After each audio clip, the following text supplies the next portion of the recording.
नमस्कार, मैं संजय शर्मा। आप देख रहे हैं 4PM न्यूज़ नेटवर्क।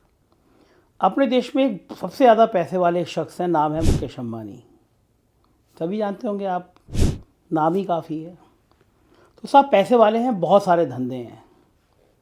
जब बहुत सारे धंधे हो गए और धंधे को और आगे बढ़ाने का मन किया तो लगा कि धंधा तभी बढ़ सकता है जब साहब की पूरी तरह चमचागिरी हो जाए।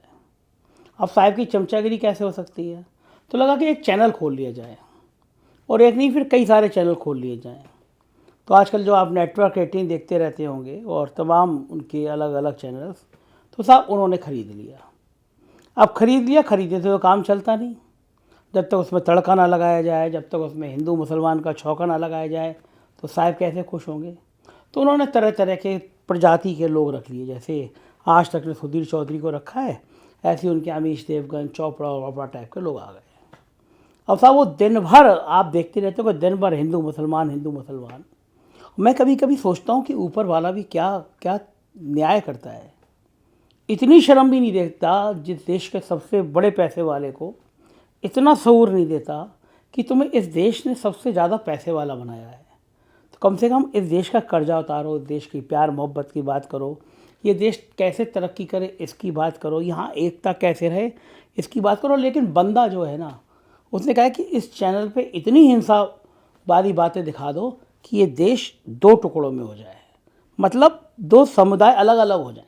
तो दिन भर वहाँ साहब हिंदू मुसलमान होता रहता है। और इन साहब को जब रहना होता है तो ये बंगला खरीदते हैं दुबई में, जहाँ मुसलमानों का बहुल इलाका माना जाता है। तो आप खेल समझिए, माल कमाएंगे हिंदुस्तान से, चैनल पर दिखाएंगे दिन भर हिंदू मुसलमान के झगड़े, और रहेंगे दुबई में। ये तो हुई इंसाफ की बात। लेकिन इंसाफ के चैनल में और सब कुछ भी घटता रहता है। तो मैं आज आपको जो बात बताने जा रहा हूँ, आप उस बात को सुन के हैरान हो जाएं। आप सोच भी नहीं सकते होंगे कि आज़ाद भारत में ऐसा भी होता है। इनके एक बहुत शानदार पत्रकार काम करते थे नेटवर्क 18 में, एग्जीक्यूटिव एडिटर थे, NDTV में एडिटर, तमाम 20-25 साल के एक बहुत शानदार अनुभव वाले पत्रकार थे। देश के हालात देख रहे थे, हम सब पत्रकार हैं, देखते रहते हैं। अन्ना आंदोलन भी हम लोगों ने देखा, उसके बाद पहले वाले मूवमेंट देखे।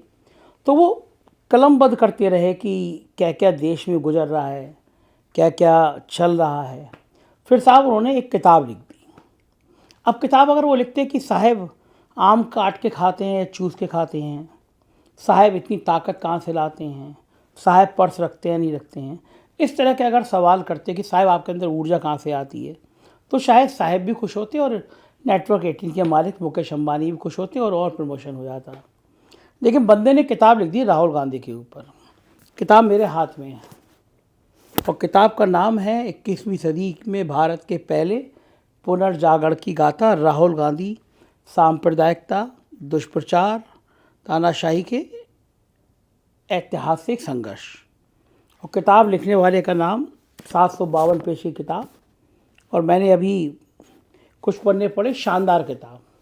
और किताब लिखने वाले NDTV के भूतपूर्व मैं इसलिए कह रहा हूँ, जैसे ही पता चला ये किताब आ रही है तो प्रबंध तंत्र ने कहा भाई देख, प्रमोशन ले ले और पैसे ले ले, लेकिन ये किताब मत छापना है तो साहब के पक्ष में छाप। ये भैया ये जो किताब है ना जिस पर राहुल गांधी है, अगर ये छापोगे और यहाँ पे इस चैनल में रह जाओगे तो क्या फ़ायदा। हमारे जो बॉस है, हमारे आका हैं, हमारे मालिक हैं, तो हम लोग जो दिन भर हिंदू मुसलमान कर रहे हैं, फ़ायदा क्या होगा। तो भैया किताब मत छापो।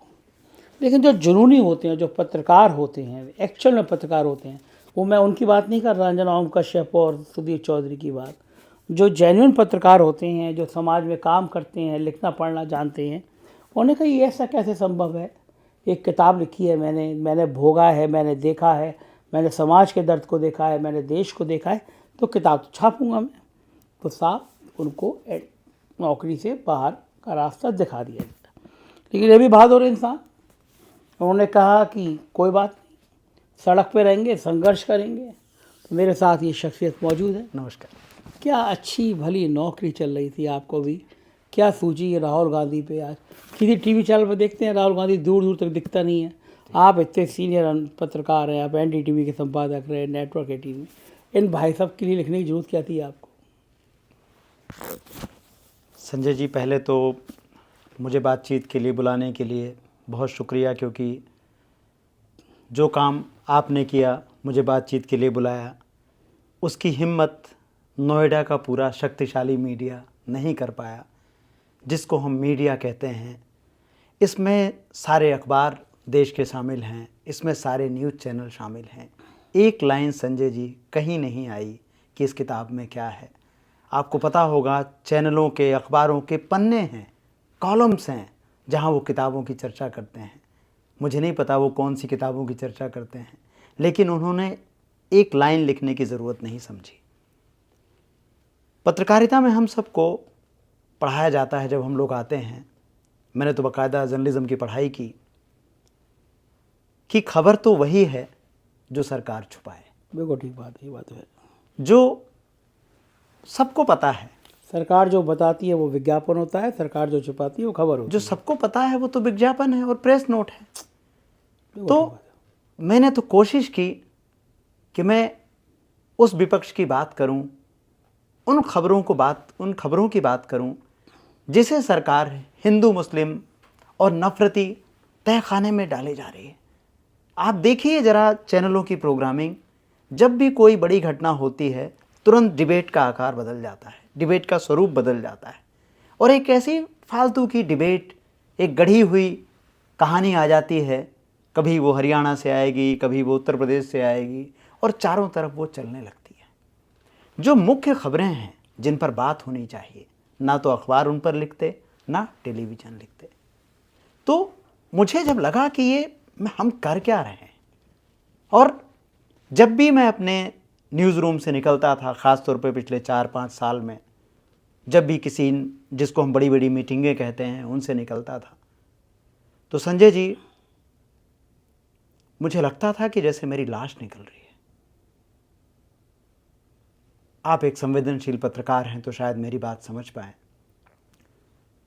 आप विवश हो जाते हैं, आप बताते हैं कि नहीं ऐसी बात नहीं है, लेकिन वो कहते हैं नहीं यही बात है। आप कहते हैं कि ज़रा इसको मैं चेक कर लूँ, एक व्हाट्सएप आया है, ये सब जगह जाएगा, टेलीविज़न में भी जाएगा, डिजिटल में भी जाएगा।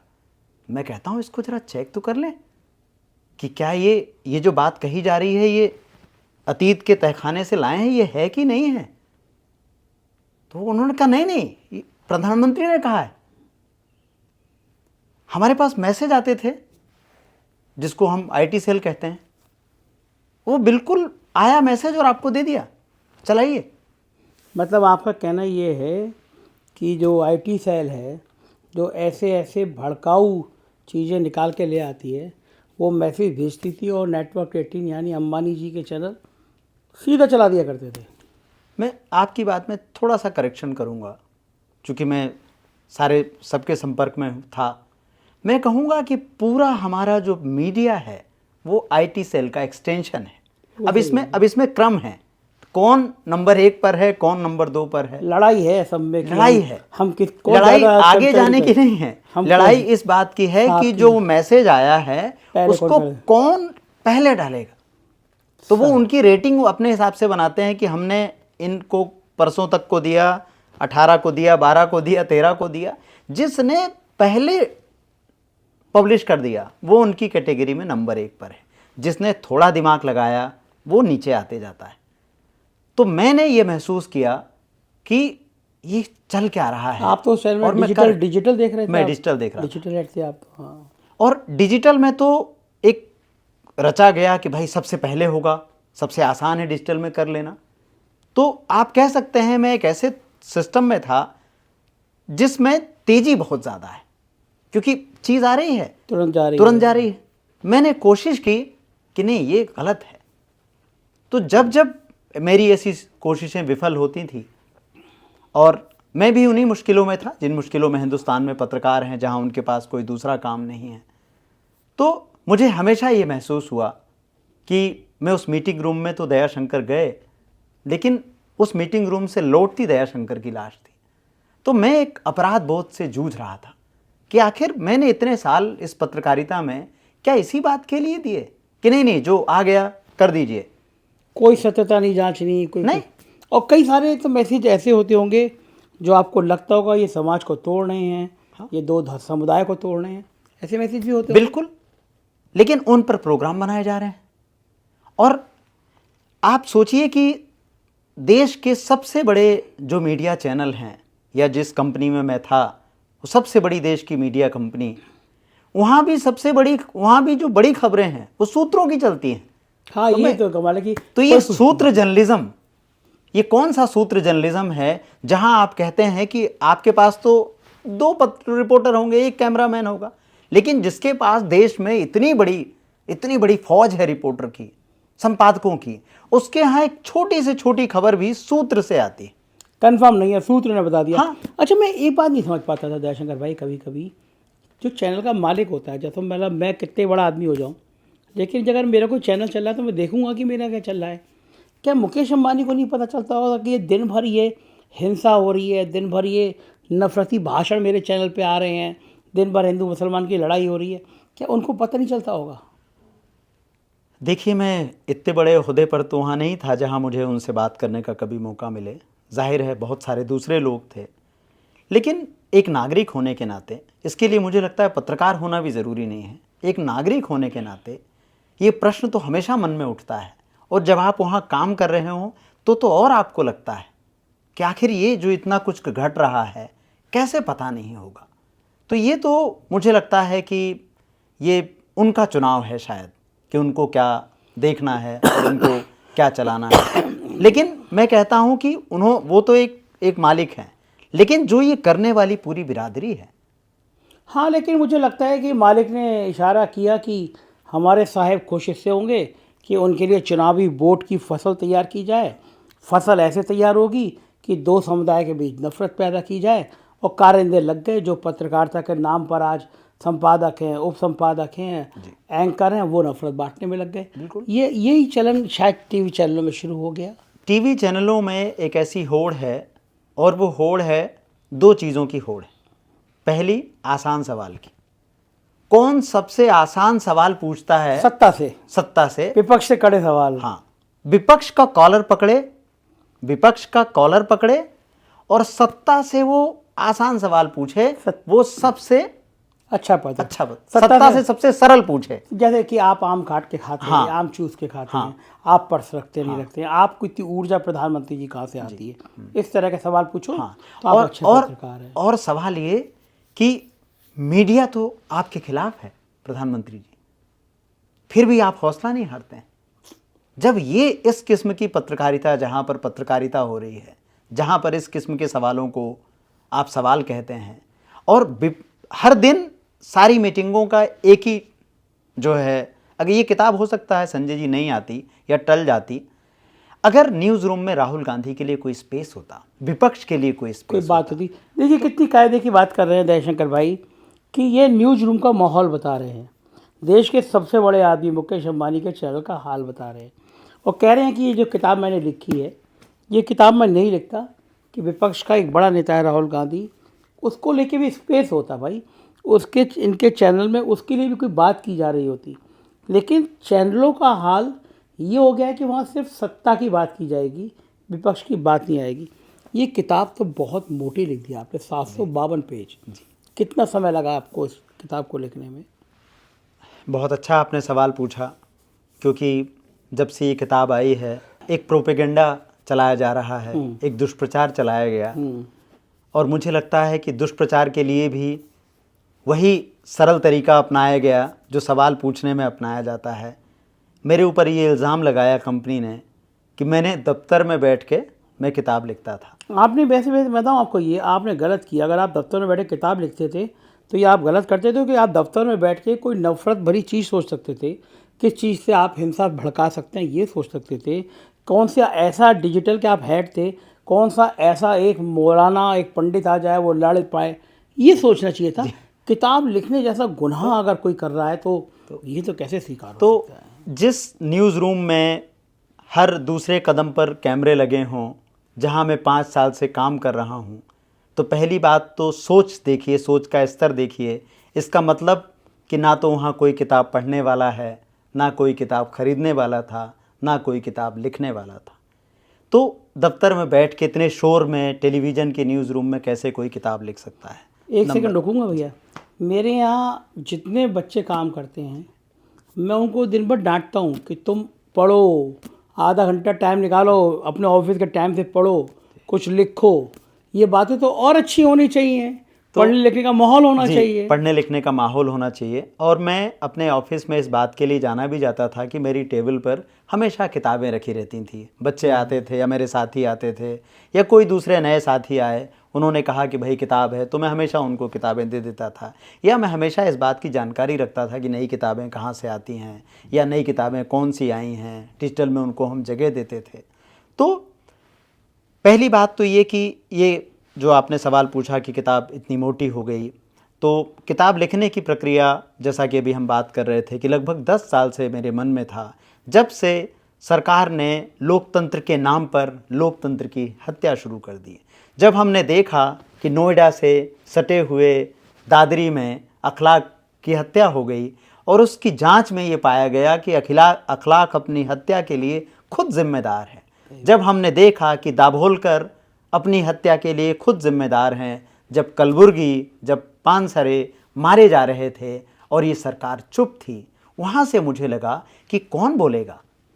कुछ अंग्रेज़ी के अखबारों में थोड़ी छोटी मोटी कहीं खबर आ जाती है, लेकिन आप जानते हैं अंग्रेज़ी के अखबार इस देश में कितने लोग पढ़ते हैं।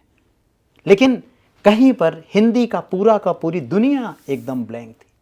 तो मैं उस समय से दस्तावेजीकरण में जुटा हुआ था। और जब मैंने 2019 के बाद देखा कि सरकार कैसे नोटबंदी से वो शुरू करते हैं और कैसे वो विपक्ष के पीछे पड़े हुए हैं।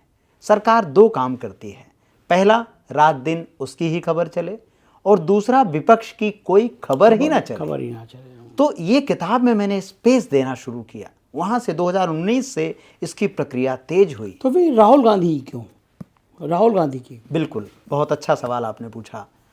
मैं आपके माध्यम से, आपके दर्शकों से, सुनने वालों से, सभी हिंदुस्तान के लोगों से कहना चाहता हूँ, ये किताब राहुल गांधी की जीवन गाथा नहीं है।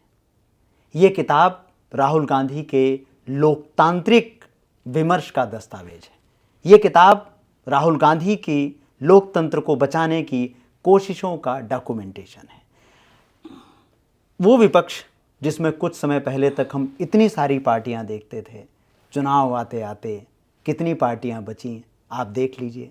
तो जो सरकार के साथ चला गया, क्या उसको विपक्ष कहेंगे? तो आज हम देख पा रहे हैं कि जिसको शायद मैंने नवंबर में देख लिया या पहले देख लिया, आज जब हम बात कर रहे हैं तो हमें खबर आ रही है कि फला पार्टी टूट रही है, फला पार्टी जा रही है।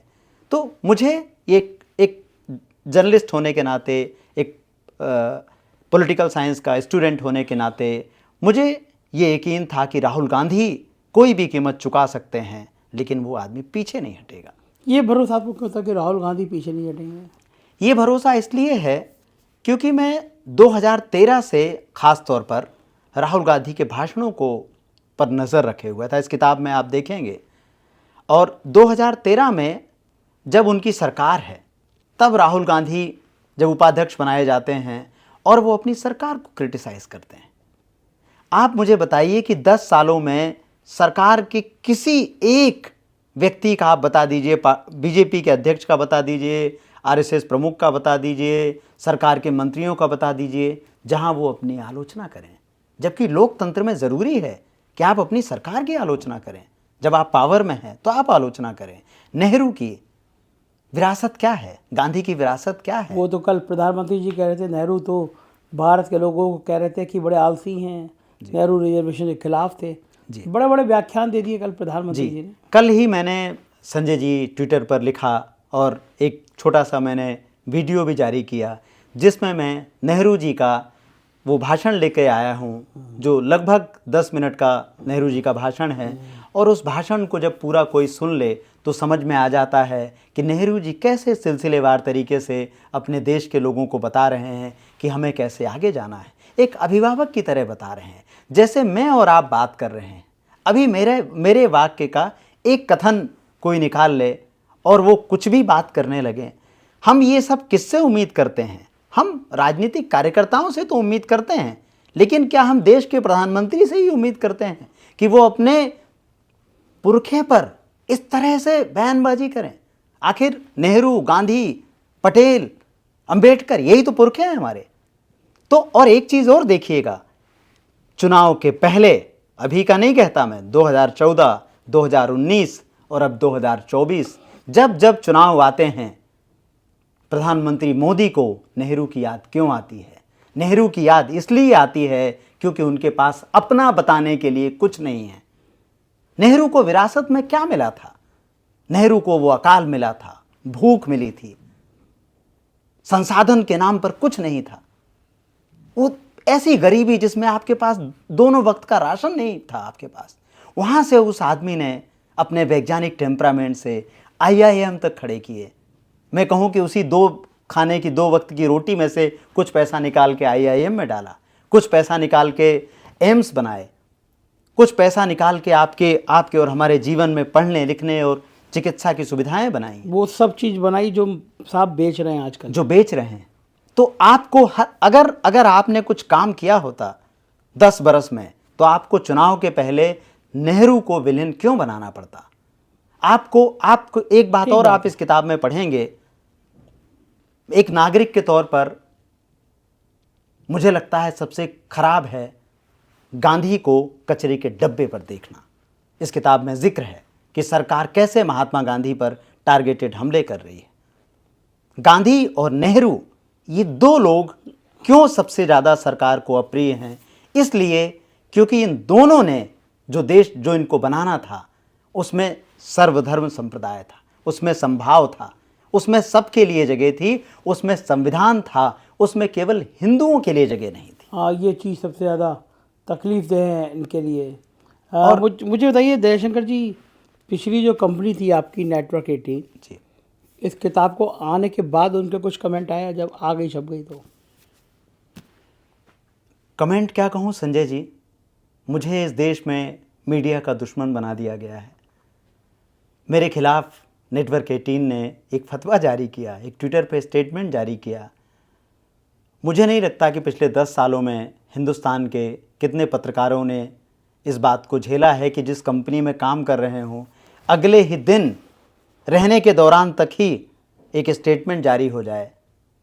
अपने ही एम्प्लॉय, मतलब एक दिन भी अभी प्रक्रिया चली रही थी, लेकिन एक स्टेटमेंट नेटवर्क 18 ने जारी किया जिसमें उन्होंने कहा कि जो मैंने बातें कही हैं वो सब झूठ है और मैं ये किताब बेचने के लिए कर रहा हूँ। उन्होंने एक बात और कही, उन्होंने कहा कि मैंने अनुमति नहीं ली थी। आप मुझे बताएं कि कौन सा मैंने ऐसा खतरनाक काम किया था जिसकी अनुमति लेनी होती है? क्या राहुल गांधी पर किताब लिखना? और मैं बार बार कह रहा हूं, राहुल गांधी कवर पर हैं। ये किताब मोदी जी का हिसाब किताब है, सिस्टम है इतने सालों का। हाँ, ये 10 साल का हिसाब किताब है संजय जी। कभी राहुल गांधी ने इस किताब को आने के बाद आपको बुलाया, बात करी? नहीं, मेरे से ये सवाल बहुत बार पूछा गया। मैं एक बार फिर स्पष्ट करना चाहता हूँ, ना तो किताब लिखने के पहले मैं कभी राहुल गांधी से मिला, ना किताब आने के बाद कभी राहुल गांधी से मिला। ये किताब एक स्वतंत्र पत्रकार की किताब है और ना मैं खुद राहुल गांधी से मिलने जाऊंगा। वो ये किताब पढ़ें जैसे बाकी नागरिक पढ़ रहे हैं। अगर उनको लगता होगा कि लेखक से मिलना चाहिए तो ये उनका अधिकार है। ठीक बात है, बिल्कुल सहमत हूँ आपकी बात से। आपको किताब बेचने में कोई परेशानी तो नहीं आ रही है? संजय जी, जिस तरीके की स्थितियां मेरे साथ 22 नवंबर से हुई, वो ऐसी हैं जो किसी भी ऐसे व्यक्ति को जिसकी संविधान में, जिसकी लोकतंत्र में आस्था है, बहुत निराश करती हैं। एक तरीके से नैराश्य की ओर धकेलती हैं। कैसे? पहले तो कंपनी आपके खिलाफ एक फतवा जारी करती है, फिर कंपनी आपका वेतन रोक लेती है 3 महीने का, और वो लिख के देते हैं आपको एक धमकी भरी भाषा में कि ऐसा है कि चलो हम नहीं देंगे पैसे, आप कर लो जो करना। एक ही नोटिस संजय जी, एक ही नोटिस मुझे 3 बार भेजा जाता है। एक ही नोटिस, मुझे फोन आते हैं कि आप बात करना बंद कर दीजिए, लेकिन मैं कहता हूं कि मैं क्या कर रहा हूं, मैं तो अपना काम कर रहा हूं। सही बात है, किताब ही तो आप। और जब मेरी ये किताब आई तो मुझे एक मैसेज आता है मेरे फ़ोन पर कि आपकी किताब के लिए ऑल द बेस्ट। और उस दिन के बाद से किसका मैसेज आता है? जिनको आप हिंदुस्तान में IT सेल की मुखिया के रूप में जानते हैं, अमित मालवीय जी, उनका मैसेज आपके फ़ोन पे आया जी। क्या लिखा उन्होंने? उन्होंने लिखा किताब के लिए शुभकामना। अच्छा, अमित मालवीय को इतना पसंद आ गए? ओके। और क्या संयोग है कि उसके पहले तक ये किताब, जब 22 नवंबर को इसकी घोषणा हुई, अगले कुछ दिनों में, अगले कुछ घंटों में ये किताब अमेजन की पॉलिटिक्स कैटेगरी में नंबर 1 थी, बेस्ट सेलर हो गई थी। लेकिन उसके बाद से ये किताब मिलना बंद हो जाती है अमेजोन पर। लोग एकदम मुझे परेशान किए हैं कि किताब नहीं मिल रही है। और आप सोचिए, सारे पाठक परेशान हैं और 650 इस किताब के सेलर आ जाते हैं, फर्जी सेलर हैं। जबकि किताब लिखी मैंने, किताब का प्रकाशक भी मैं हूँ, किताब का डिस्ट्रीब्यूटर भी मैं हूँ, लेकिन वो 650 लोग कौन हैं? फर्जी तैयार किए। हम अमेजन को लिखते हैं, अमेजन कहता है हम कुछ नहीं कर सकते क्योंकि किताब उनको इससे मतलब नहीं। अब अमेजन किसके दबाव में है ये आप समझ सकते हैं। बिल्कुल ठीक बात है, लेकिन आपकी इस बहादुरी को मैं सलाम करूंगा। और देखिए साहब, ये दौर है इस आज़ादी का, नए युग की आज़ादी, नए भारत की आज़ादी। बड़ी बड़ी बातें होती हैं, लेकिन एक पत्रकार किताब लिखता है लोकतंत्र के 10 सालों का जिक्र, तो साहब मुकेश अंबानी साहब के पेट में दर्द हो जाता है, कंपनी के पेट में दर्द हो जाता है, पत्रकार की नौकरी चली जाती है। अमित मालवीय जी, बीजेपी के डॉन ही कहूँगा मैं तो उनको, वो कहते हैं बेस्ट ऑफ लक, अगले दिन से अमेजोन पर किताब लिखना बंद हो जाती है। ये दौर है इस देश का, वो दौर है कि जब आप सच बोलोगे तो ऐसी बहुत सारी परेशानी आएंगी। लेकिन मैं एक बात दावा कर सकता हूँ अमित मालवीय जी को और उनके आकाओं को भी, कि एक दयाशंकर को रोकोगे तो 1000 दयाशंकर पैदा होंगे।